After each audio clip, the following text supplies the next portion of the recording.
अब मैं दावत देती हूँ मुफाहत विरासत के बारे में रफ़त जहाँ आपके सामने तफसील से बताएंगी।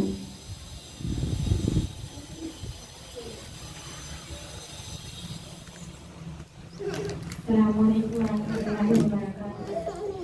मेरा जो मौजू है वो है मुफाहत विरासत। ये मौजू इस मुहिम का सबसे अहम तरीन मौजू है। मजबूत खानदान क्या है? मजबूत खानदान एक खानदान है जब एक इंसान की शादी होती है और जब उसको शादी होती है, जब शादी होती है तो सिर्फ दो लोग होते हैं, एक मियाँ और एक बीवी, और उसके बाद फिर बच्चे होते हैं तो क्या वो बनता है? वो खानदान बनता है। और खानदान हिंदी लोग में कहते हैं जब वो एक खानदान बड़ा हो जाता है, बड़ा बनता है, उसमें सास होते हैं, ससुर होते हैं, देवर होती हैं, जिठानियाँ होती हैं, नंदे होती हैं, वो एक बड़ा परिवार होता है, उसे क्या कहते हैं? संयुक्त परिवार। और जो छोटा परिवार होता है जिसमें सिर्फ माँ बाप और सिर्फ बच्चे औलाद होती हैं, उसे कहते हैं एकांकी परिवार। संयुक्त परिवार वो परिवार है जो बड़ा होता है, जिसमें इंसान बच्चा जो है बच्चा परवरिश पाता है, बच्चा उससे अपने खानदान से, अपने जो माँ बाप हैं, जो सास ससुर हैं, दादा दादी हैं, नाना नानी हैं, उनसे सब चीज़ सीखता है। और वो खानदान एक ईंट, जिस तरीके से हमारे घर बनाए जाते हैं, जिस तरीके से हमारा घर तामीर होता है और 2 माला 3 माला 4 माले पे खड़ा होता है, मजबूती से बनता है, ईंट पे ईंट लगाई जाती है, तो हमारा खानदान क्या है? कारखाना है। इस खानदानी कारखाने में हमारे बच्चे, हमारी औलाद जो है तरबियत पाती है। तरबियत हम जिस तरीके से बच्चे को सिखाएंगे, जिस तरीके से हम बच्चे को ढालेंगे, वो उस तरीके से पलकर बड़ा होगा, उसकी आदतों एतबार बड़े होंगे, उसी तरीके से वो अपने बड़ों का अदब करेगा। और अगर हम इस कारखाने में कोई गलत चीजें जिस तरीके से अपने बच्चों को सिखाएंगे, हम उन्हें बैठने उठने का तरीका नहीं बताएंगे, हम उन्हें नमाज पढ़ने की हिदायत नहीं देंगे, उन्हें रोजा रखने की हिदायत नहीं देंगे, तो वो क्या बनेंगे? बड़े होकर खराब इंसान बनेंगे, जिससे हमारा माशरा, जिससे हमारी जो अल्लाह ताला के नबी की सुन्नतें हैं वो क्या होंगी? डिसमिस हो जाएंगी। हमारा खानदान डिसमिस हो जाएगा, बर्बाद हो जाएगा और हम कहीं मुंह दिखाने के लायक नहीं रहेंगे। क्योंकि अल्लाह ताला ने यूं ही हम लोग को पैदा नहीं किया है, इसलिए पैदा किया है कि ताकि लोग हमारी इबादत करें। जिस तरीके से हमने उन्हें बताया है, रहने सहने का ढंग बताया है, उठने बैठने का तरीका बताया है, इबादत बताई है, उस तरीके से अपनी जिंदगी गुजारें। मेरा टॉपिक है विरासत और वसीयत। ये टॉपिक एक अहम टॉपिक है। आज औरत जो है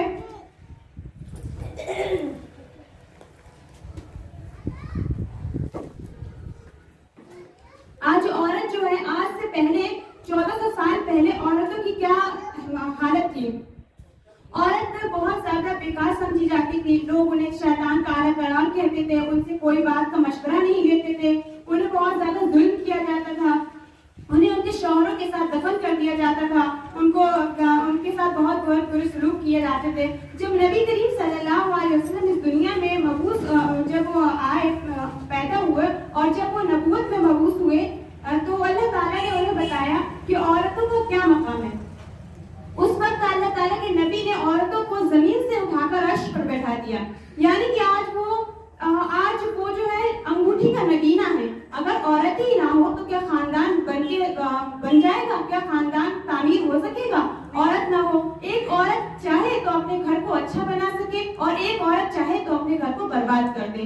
तो हम लोगों को क्या चाहिए कि हम अपने खानदान को, हम अपने परिवार को गुले गुलजार बनाएं, ना कि ऐसा बनाएं कि लोग हम पे जो है शर्म करें और नबी करीम सल्लल्लाहु अलैहि वसल्लम हमारी रुसवाई पर उनकी आंखें नम हो। अल्लाह ताला कहता है, खलक़तुल जिन्ना वल इंसा, मैंने इंसान को पैदा किया है, तो इंसान और जिन को पैदा किया है ताकि वो मेरी इबादत करें। अल्लाह ताला ने हमें यूं ही पैदा करके छोड़ नहीं दिया है। अल्लाह ताला ने हमसे ये कहा है कि हम इबादत करें और अल्लाह ताला की शुक्रगुजारी करें, सुन्नत को फॉलो करें।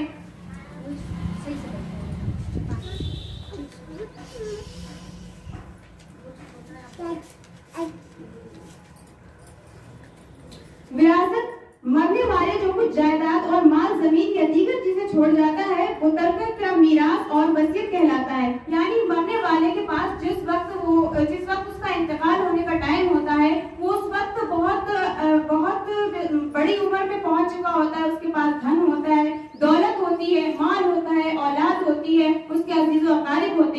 اللہ تعالیٰ نے کہا کہ جو مرنے والا ہو اور جب اس کا جاگنی کا عالم آ جائے تو اس کے پاس جو دھن ہو، دولت ہو، زرع ہو، جو بھی کچھ ہو، وہ اسے اپنی اولاد میں عزیز و اقارب میں تقسیم کرے۔ وراثت میت کے وہ رشتے دار جن کے وفات پانے والے کو مال میراث ملے۔ میراث کیا ہے؟ میراث وہ ہے جو انسان کے پاس دھن دولت ہے وہ اپنی اولاد میں تقسیم کرے۔ تقسیم کرنے کا مقصد اللہ تعالیٰ کا یہ ہے کہ یہ جو دولت اللہ تعالیٰ نے ہمیں دی ہے وہ کہیں ایسا نہ ہو کہ ہمارے پر رک کر سمٹ کر ختم ہو جائے۔ وہ یہ چاہتا ہے کہ یہ دولت ہماری اولاد میں گردش کرے، ہمارے خاندان میں گردش کرے، کوئی ایسا نہ رہ جائے جو ہمارے سے محروم ہو جائے۔ اللہ تعالیٰ کہتا ہے کہ اولاد کا حصہ اس کو حق برابر دیا جائے، والدین کو اس کا حق دیا جائے۔ وراثت کی تقسیم سے قبل کے امور، ورثہ میں وراثت کی تقسیم کرنے سے پہلے مترکہ مال میں سے 3 امور کا انجام نہیں ضروری ہے۔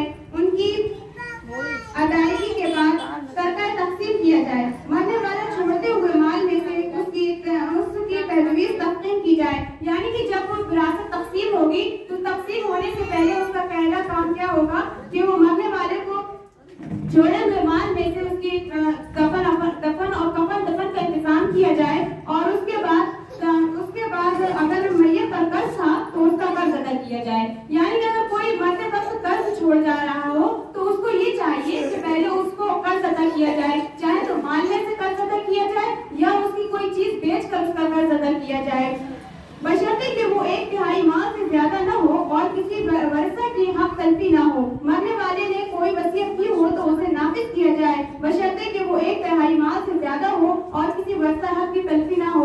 یعنی کہ مرنے والے نے اگر کسی کے لیے وصیت کر دی ہو تو اس کو وصیت جب دی جائے گی جب اپنی اولاد کی وراثت کو تقسیم کر دے، اس کے بعد اس کی 33% جو ہے اس کو وراثت میں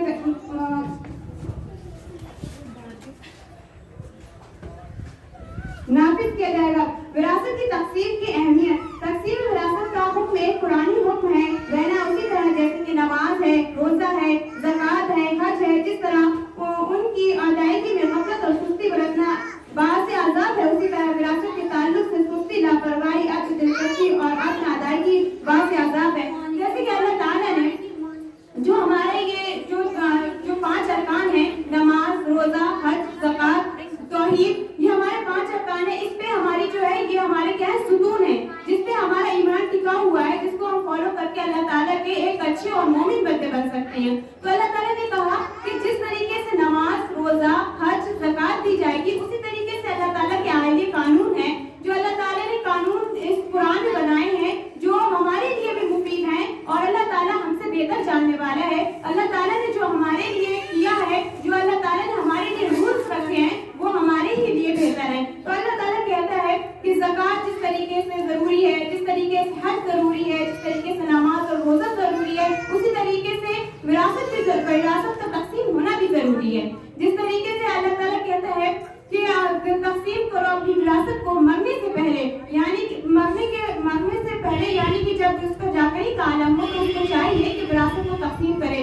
اور اگر اس پہ اللہ کے نبی کا ارشاد ہے، حدیث ہے کہ اگر اس پر وصیت نہ کی اور اگر اس پہ 2 رات اور 1 دن نکل گیا تو اللہ تعالیٰ کے نبی اس پہ لعنت بھیجتے ہیں کہ اس کو چاہیے کہ اپنے خاندان کا جو اس کا حق جس پہ لازم آتا ہے، اولاد کا، بیٹی کا حق جو اس پہ لازم آتا ہے، وہ اس کی وصیت کر جائے۔ تو اللہ تعالیٰ نے قرآن میں عورت کو ایک خوبصورت نگینہ بنایا ہے، عورت کو ایک خاندان کو اچھی تعمیر، اچھا وہ دینے کے لیے عورت کو جس طریقے سے ذمہ دار کیا ہے اللہ تعالیٰ، اسی طریقے سے عورت کہیں سے بھی مظلوم نہیں ہے۔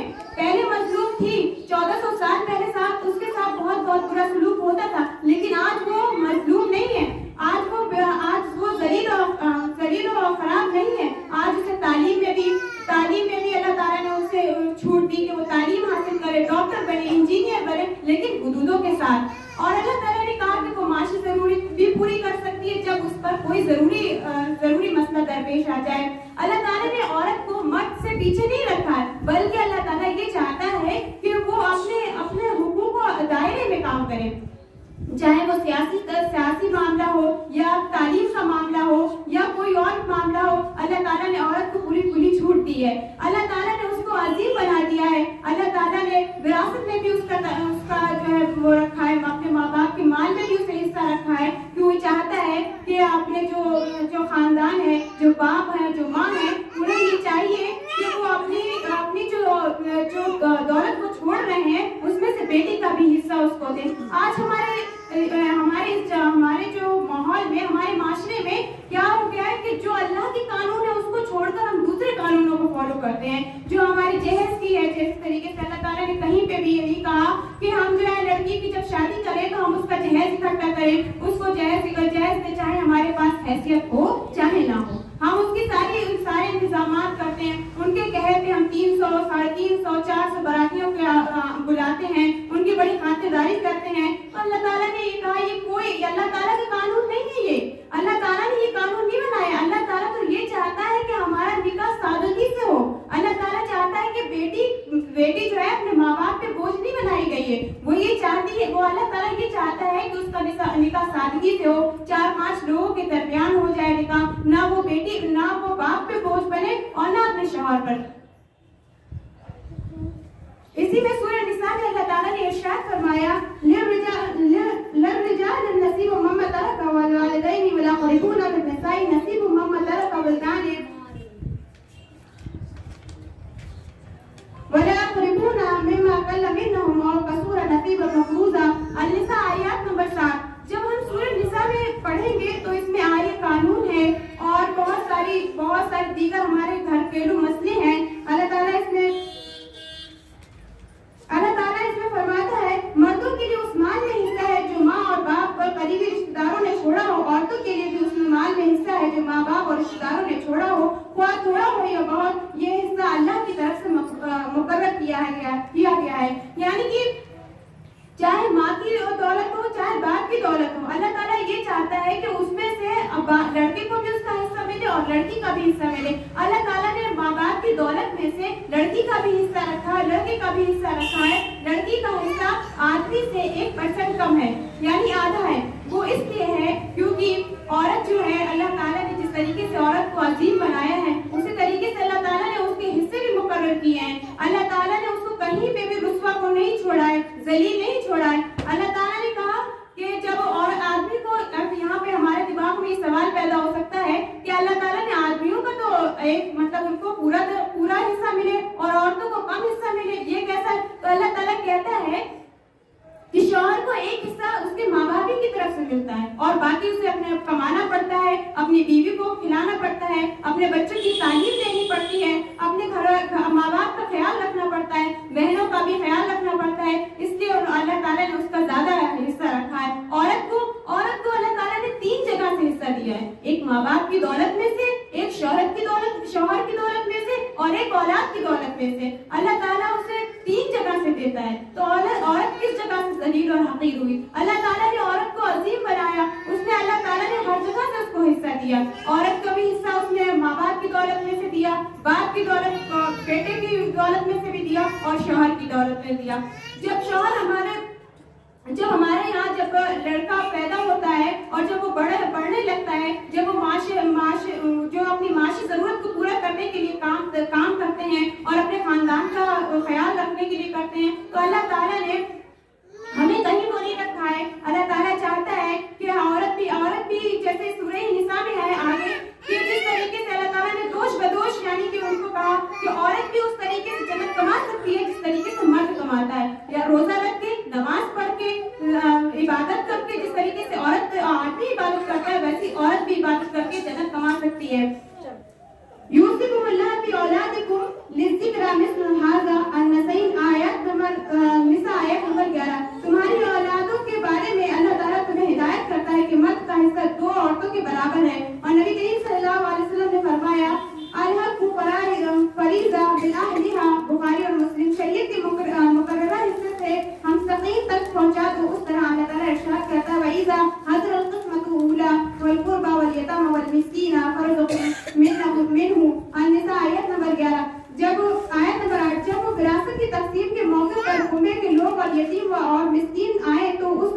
میں سے ان کو بھی کچھ دے دو. یعنی کہ جب وراثت تقسیم ہو رہی ہو تو اللہ تعالیٰ کہتا ہے کہ اور پہلے تو وراثت کا حق جو ہے اولاد پہ ہے, بیٹی پہ ہے اور بیٹے پہ ہے, اس کے بعد عزیز و اقارب میں اس کی دولت بٹے, اور پھر اس کے بعد اگر کوئی یتیم اور مسکین آ جاتا ہے تو اس کو کیا چاہیے ہے کہ اپنے اپنے حق میں سے جو اس کو ملا ہے اس میں سے یتیم اور مسکین کو دے. اگر کوئی وصیت کر کے مرے کہ ہماری جائیداد کا اتنا پرسنٹ ہماری اولاد کو بانٹنے کے بعد یہ جو تھوڑا سا پرسنٹ ہم نے دیا ہے وہ ہمارے جو ہے غربا کو, مسکین کو, یا جس کو بھی وہ پسند کر کے گیا ہو کہ اس کو دے دی جائے تو وہ اس کو دے دی جائے, لیکن پہلے حق وراثت جو ہے جو مین لوگ ہیں اس میں تقسیم ہو جائے, اس کے بعد اس کو دی جائے گی.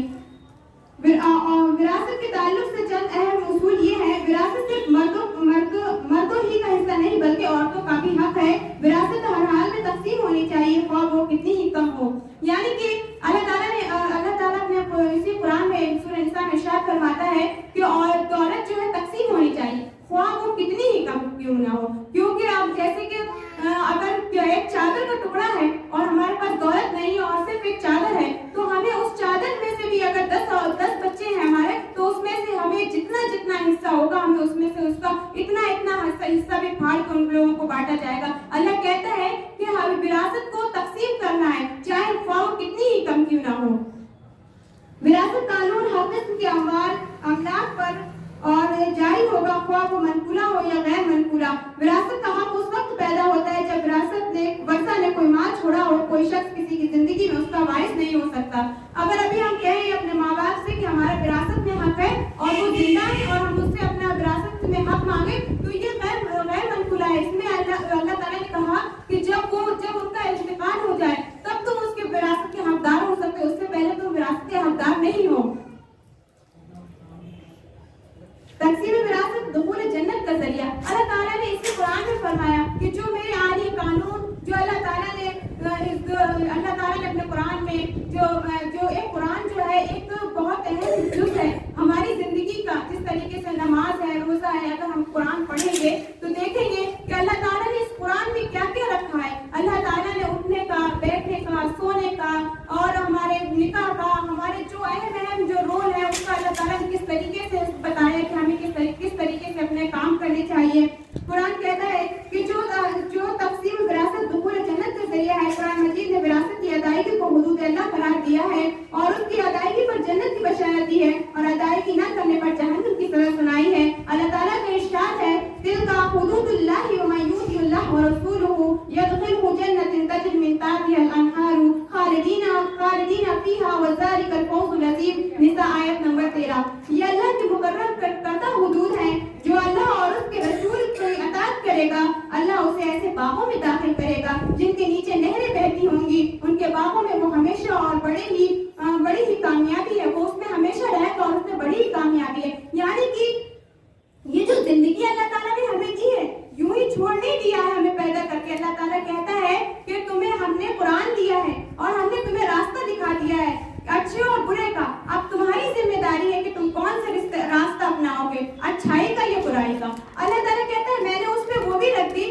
کہ اگر تم برائی کا راستہ اپناؤ گے تو کیا ملے گی, جہنم ملے گی. اور جہنم سے ہم سب واقف ہیں. آج کل کا چھوڑا یا جب ہمارے گھر میں بچہ پیدا ہوتا ہے ہم اس سے وہی سناتے ہیں جہنم کا, جنت کے ہمارا قصے سناتے ہیں تو ہمیں جہنم اور جنت سے ہم وابستہ ہیں کہ جہنم کیا ہے اور جنت کیا ہے. جنت وہ ہے جس میں اللہ تعالیٰ نے ہماری آسائش رکھی ہے, ہمیں جو ہے ہمارے کھانے پینے کے انتظام ہے, ہمیں یہ ہماری زندگی وہاں بہت خوبصورت ہوگی. وہاں اللہ تعالیٰ نے ہمارے لیے حوریں رکھی ہیں. اور جہنم کیا ہے, جہنم ایک کھولتا ہوا گڑھا ہے جس میں ہمیں ڈالا جائے گا تو ہم نہ تو وہاں جی پائیں گے نہ مر پائیں گے اور وہاں ہمیں بہت ہی اذیت ہوگی. اللہ تعالیٰ اس جہنم میں ہمیں ڈالے گا. تو اللہ کہتا ہے کہ تلک حدود اللہ ومن یؤت اللہ ورسولہ یدخل جنۃ تجری من تحتہا الانہار. یعنی کہ میں نے جو اللہ تعالیٰ کے عالی قانون کو, جو اللہ تعالیٰ کی بتائی ہوئی باتوں کو مانے گا وہ جنت میں جائے گا. اور جنت میں اللہ تعالیٰ اسی کے بعد کہتا ہے کہ اگر جو اس چیزوں کو نہیں مانے گا وہ جہنم میں جائے گا. اور جہنم سے ہم سب واقف ہیں, جنت اور جہنم دونوں چیزوں سے ہم واقف ہیں. عدم تقسیم پر جہنم کی بڑی, یعنی کہ اگر جو اللہ تعالیٰ کی جو وراثت کو تقسیم نہیں کرے گا, جو اللہ تعالیٰ کے عالی قانون کو نہیں مانے گا, اس پہ اللہ تعالیٰ दिलाई है, वमन यासी अल्लाह व रसूलहु यतअद्दा हुदूदहु युदखिलुन नार खालिदीन फीहा व लहु अज़ाबुन मुहीन। अन-निसा आयत नंबर 14। जो अल्लाह और उसके रसूल की नाफरमानी करेगा और उसकी मुकर्रर की हुई हदों से तजावुज करेगा, उसे अल्लाह आग में डालेगा जिसमें वो हमेशा रहेगा और उसके लिए रुस्वाकुन सजा है। यानी कि रुस्वाकुन सजा है।